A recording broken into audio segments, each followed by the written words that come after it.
Hello, Ryan here, aka Mac, and welcome. The roadmap has had its fortnightly update, so let us take a look at the changes. As always, a huge thank you to my patrons and channel members, in particular to my latest patron, Starlet. Thank you so much for the support, it is truly appreciated.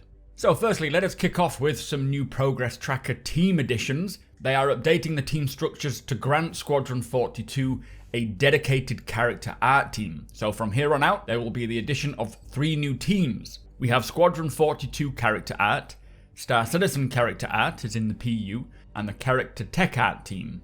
Now originally these were all under the character art and tech umbrella, and resources on those teams were used across both Squadron 42 and Star Citizen.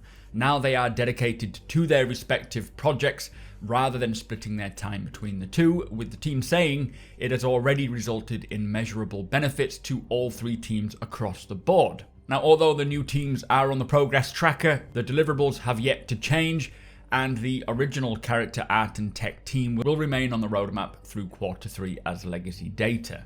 So I guess this is probably part of the push to really finish Squadron 42 out. The remaining features needed for character stuff in Squadron 42 is maybe becoming a little bit more bespoke now and not shareable between the projects. If it is getting results though, then that is great.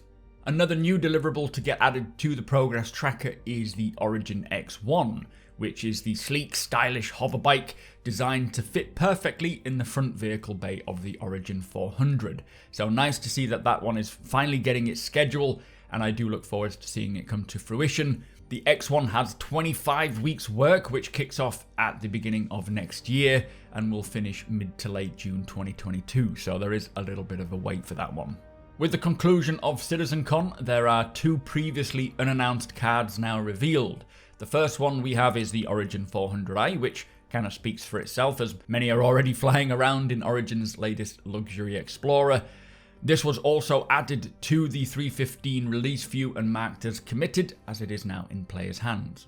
The second feature is RaStar, which is the base building tool CIG uses to populate the planets with all of these multiple homesteads. The card for RaStar reads, developing and implementing RaStar, a tool that allows the placement of modular structures on planet surfaces, including the deformation of the surrounding terrain to accommodate it. This will eventually be used by players to place their own structures, such as with the Consolidated Outland Pioneer. Now, RaStar has 65 weeks work, but thankfully it was kept hidden away from us all of this time, as the work on it begun early January and finishes late March next year.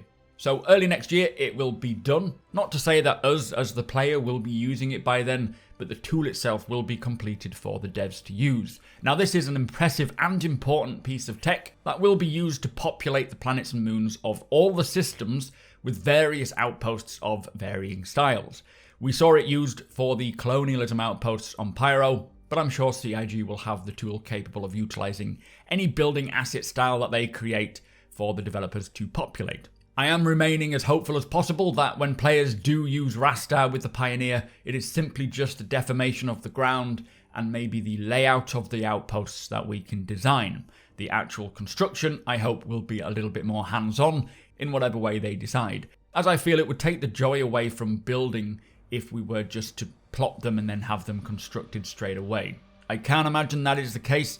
I do think it will be a lot more hands-on, just like everything else in the game, as it is a full-on profession based building, so we will have to wait and see.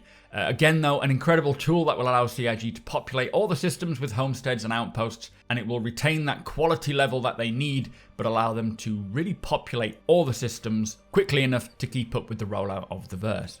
Finally, for the Progress Tracker, the Apoa Santokai was removed temporarily as the timing of its development is currently under re-evaluation. And typically, I have literally just put the video out talking about this ship entering active development this month, so please go ahead and ignore that. A bit of a shame, but I'm sure it will reappear on the Progress Tracker once CIG find a good time to get on with it.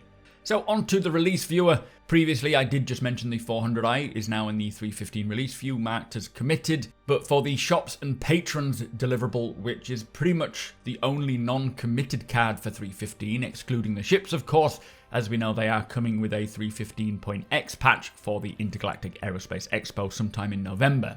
The shops and patrons card has been pushed to the 316 column, as the team decided to grant additional time for polish. Now, personally, I am not surprised by this at all. I know they have been trying to test it in the PU, but clearly it wasn't enough time to get it to where they want it to be. To be honest, I think anything AI in the current PU that we are all playing is not going to appear all that great at the moment with the current server degradation issue, so I'm not all that fussed that this got pushed back, as I don't know how much we would have been able to see it work anyway. So that is the latest roadmap update. Great to see the X1 on the progress tracker. Shame about the Santokai, but more importantly, I'm really excited to see RaStar there now, and I hope that as we get closer to this tech completing, we will get more regular updates from CIG about their plans for player base building, but also just the distribution of these outposts. As we know, Chris Roberts is very excited for base building, so he is probably pretty eager to get it into our hands. And once this tool is complete, who knows when we will see it appear for us to use. But with that said, that is this week's roadmap update. Please consider subscribing and helping the channel to grow. And if you want to talk more about Star Citizen and discuss its development, or just watch me play 3.15 for the time being, do come and follow me over at twitch.tv/supermacbrothers Ryan. You are all more than welcome. Hit the thumbs up if you don't mind, does the channel a big favour, and tick that notification bell if you would like to be notified when my videos go live. Again, huge thank you to my patrons and channel members. Cannot do this without you guys, so thank you so much for the support. Thank you for watching, and I'll see you in the next one.